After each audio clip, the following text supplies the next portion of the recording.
বিভূষণে মুন্দিয়াখন সুন্দৰ গলে বৰ ইৰামি সৰ্বাঙ্গী ডাকি আনি যাক যেন দুইক জানি মাৰতয় কত ভাৱ ৰাম ৰুদ্ৰ কবিৰ কয়নাতে ইৰামি পতি বুদ্ধ ধৰি নাৰায়ণ গনু হলে ভবাকো কিনি কৃষ্ণ পত্নী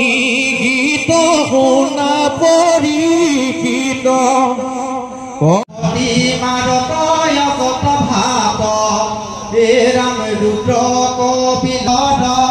পুত গণেশৰ কয়নাতে ইৰামি পতি বেহি বুদ্ধ ধৰি নাৰায়ণ গনু হলে ভবাকো কিনি সনিত জলে কলে কৈলাসত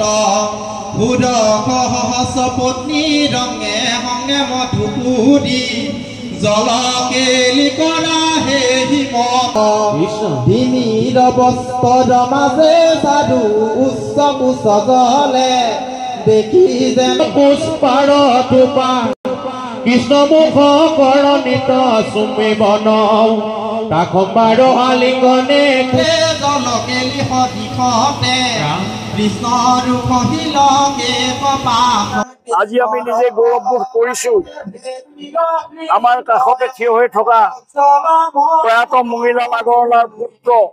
দেৱকী নন্দন আগৰৱালাই এই তেওঁৰ বাসগৃহত অস্থায়ী স্বৰূপে বকুলখন নিৰ্মাণ কৰি যি 7 দিনীয়া মহাযজ্ঞ সূৰ্যপুৰাণ মহাভাগৱত শ্ৰৱণ কীৰ্তনৰ সুবিধা কৰি দিলে তাৰ কাৰণে জয় জয়তে তেখেতক ধন্যবাদ জনাইছো যেহেতু বণিক গোষ্ঠীৰ এজন মাৰোৱাৰী সম্প্ৰদায়ৰ ব্যক্তি হৈ এনেহেনে গুৰুজনৰ কৃষ্টি ধৰ্ম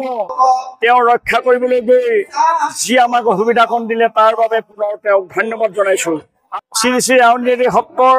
সত্ৰাধিকাৰ ডক্টৰ পীতাম্বৰ দেৱ গোস্বামী আহি এই মহান যজ্ঞ ভাগ শ্ৰৱণ কীৰ্তন অনুষ্ঠান ভাগ তেখেতে শুভাৰম্ভ কৰিলে আজি শেষ দিন আজি 6ষ্ঠ দিনৰ হৈ গৈছে কালিলৈ প্ৰায় 8টা বজাত পৰিসমাপ্তি ঘটিব আমি অসমৰ সদৌতি ৰাইজৰ চৰণত নিবেদন কৰিব বিচাৰিছো যি মাৰোৱাৰী সম্প্ৰদায় বুলি আমাৰ মাজত ভেদভাৱ আছে আমি দেখো যুৱচামে বহু সময়ত বেলেগ এটা ভাৱেৰে চাই কিন্তু কেতিয়াও ভাবিব নালাগে মাৰোৱাৰী সম্প্ৰদায় আমাৰ নিজৰ এক অংশ তেওঁলোকে আজি যি এই সূৰ্যপুৰাণ মহাভাগৱত শ্ৰৱণ কীৰ্তন কৰি 7 দিনীয়া যজ্ঞ কৰি আমাৰ গুৰুজনৰ ধৰ্ম ৰক্ষাৰ কাৰণে যি চেষ্টা কৰিলে তাৰ কাৰণে সঁচাকৈ প্ৰশংসনীয় পাত্ৰ